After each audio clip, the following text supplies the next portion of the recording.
Hola, bienvenidos a todos nuestros seguidores de nuestro canal de YouTube, a todos los que nos dan visualización en nuestro canal, bienvenidos.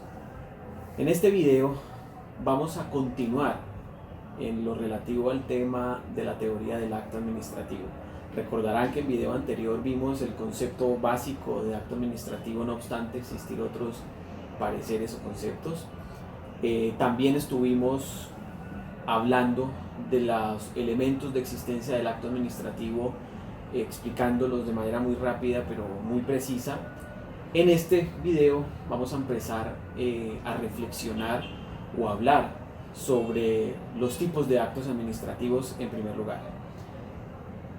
¿Para qué se expiden los actos administrativos? Llega a responder el tipo de acto administrativo del que tratamos. El para qué se expiden los actos administrativos nos indica que hay actos administrativos de carácter general y actos administrativos de carácter particular o concretos. Los actos administrativos de carácter general se expiden para facilitar la vida en sociedad, para facilitar el funcionamiento de la administración pública, para preservar el orden público, para ejercer el poder público, pero de manera general. Están los casos por lo menos del establecimiento del pico y placa, que es algo muy común, para lo cual se establece o se fija un acto administrativo que establece horarios, que establece números de placas, condiciones, soportes legales, constitucionales de ese acto administrativo.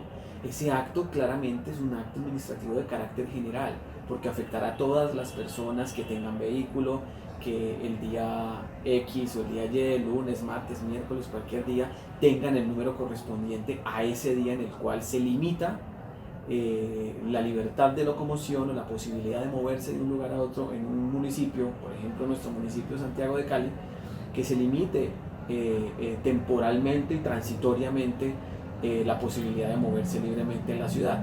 Eso se hace mediante un acto administrativo de carácter general que afecta a una sociedad en general. Tenemos en contraposición de ello los actos administrativos de carácter concreto o de carácter particular. Esos actos se hacen también para mantener el orden público, al igual que los actos de carácter general, pero digamos que la diferencia es poder facilitar la prestación de los servicios por parte de las entidades públicas, ¿sí? Y desde luego la principal característica de esos actos administrativos de carácter particular es que se expiden para dar aplicación de la ley. Obviamente esa aplicación de la ley será supeditada a la Constitución, a otros actos administrativos de igual jerarquía o de superior jerarquía al que se está expidiendo. Son más o menos las condiciones pues que establecen ese tipo de actos administrativos. Tenemos entonces que los efectos de los actos administrativos son esos dos, unos de carácter general y otros de carácter o de condición concreta. Los actos administrativos también pueden surgir de manera oficiosa o a solicitud de parte. ¿Qué quiere significar que sea de manera oficiosa o a solicitud de parte? Ello quiere significar que hay actos administrativos que nacen por la voluntad explícita de la administración, que son la mayoría de los actos administrativos, y hay otros que eventualmente nacen por la parte, motivados por un extremo o por una de las partes, a petición de parte. Es cuando el particular con su conducta o con su manifestación insta que la administración pública expida un acto administrativo, ¿sí?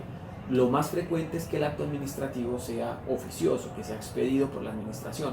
Por eso tiene esa característica que hablábamos en el significado de acto administrativo, que tiene la característica de ser unilateral, ¿sí? A pesar que, como veremos adelante, hay unos actos también que pueden ser bilaterales, plurilaterales en su creación. Otro punto que surge respecto del acto administrativo es hablar de cómo se clasifican los actos administrativos. Hay varias clasificaciones de actos, incluso dependiendo del autor que se pueda verificar. de lo que suceda en la práctica.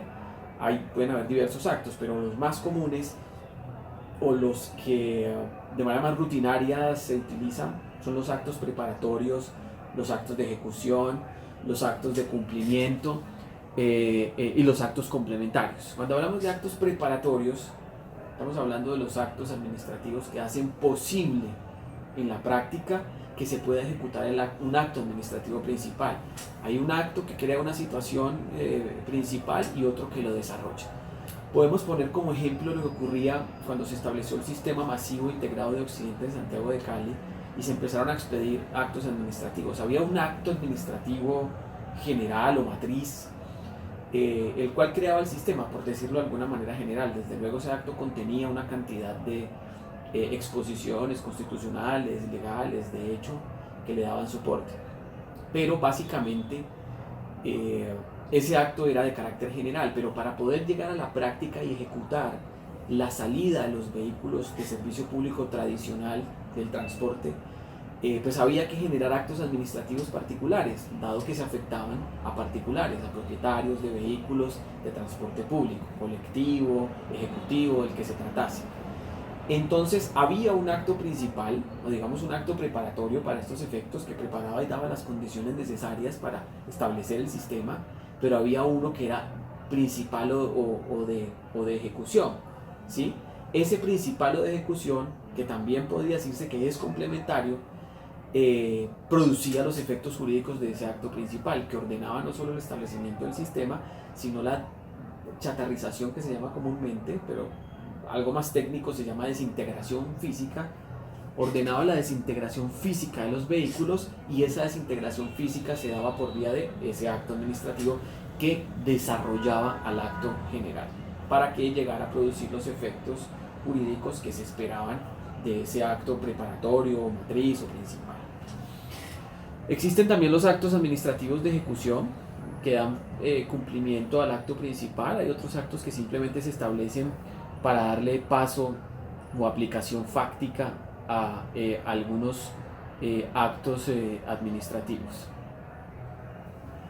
Tenemos también que los actos administrativos se clasifican por los efectos que producen esos actos administrativos, es decir, en el ordenamiento jurídico, qué efectos tiene un determinado acto. Entonces hay actos regla, hay actos discrecionales, hay actos condición.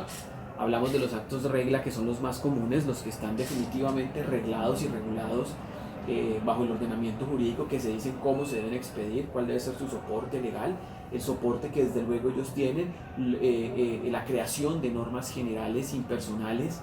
Entonces ese acto regla lo que hace es aplicar las disposiciones legales que se han establecido de superior jerarquía, o las que están en el mismo nivel y se logran desarrollar por vía de un acto, y están definitivamente reglados o regulados por las disposiciones legales en su creación. Hay actos también condición, que son los que colocan desde luego a una persona en una situación jurídica condicional, preexistente, o que para que el acto llegue a ejecutarse pues establecen una condición, o para que el acto pueda crearse también debe estar dada previamente una condición, dependerá de ciertas características. Y esos actos subjetivos pues que obviamente afectan a las personas, que afectan de manera particular a un número determinado de personas, como lo dijimos anteriormente. Por la forma de actuar de las autoridades, los actos pueden ser actos de gestión, se suele decir, o actos políticos, aunque ya los actos políticos o de imperio, que se solían llamar por la teoría, pues van desapareciendo en la medida en que un Estado constitucional se establece o se finca sobre la condición de la existencia previa de reglas que permitan que los actos administrativos por sí tengan siempre un contrapeso. Recordarán en las clases de de derecho constitucional, que siempre se van a establecer unos pesos y unos contrapesos, es decir, se crea una función pública, se crea el ejercicio de una función pública, un poder, por así llamarlo, y en contraposición a ello se debe crear un peso, un contrapeso que dé equilibrio al ejercicio del poder. Entonces normalmente los actos pues siempre van a tener esa posibilidad de ser sopesados o contrapesados más bien por otro equilibrio. Entonces lo más común son los actos de gestión, que son actos pues que obviamente se hacen para que la administración pública funcione adecuadamente. Según la libertad de operancia de la administración pública, como lo decíamos antes, los actos administrativos pueden ser discrecionales o reglados. Los discrecionales, digamos que se expiden con unas facultades que tiene la administración pública mayores, con mayor libertad a los reglados. Son los casos, por ejemplo, aunque la Corte Constitucional ha precisado que los actos administrativos discrecionales no implican arbitrariedad, pero puede ser por lo menos el ejemplo de los casos relativos a actos administrativos de libre nombramiento y remoción. Esos actos de libre nombramiento y remoción buscan, intentan, digamos que el servidor público puede libremente colocar o mover a un servidor público en esas diferentes, en el cargo en el que está ocupando el servidor público. Esa libertad con la que puede actuar implica no necesariamente que tenga que tener un acto arbitrario. El acto administrativo también, a pesar de ser discrecional, deberá motivarse por la autoridad, deberá darse las razones del porqué del acto administrativo, pero las razones tendrán que ser pues no tan rigurosas y tan extensas. Y en los actos reglados, como ya lo dijimos, pues obviamente sí será necesaria la exposición de argumentos constitucionales y legales que den soporte a la existencia de ese acto administrativo. Bien, hasta aquí llegamos con este video. Continuaremos en un próximo video con los demás elementos, más características, e iremos avanzando en las formas de notificación y diferentes condiciones que tienen los actos administrativos. Hasta el próximo video, gracias.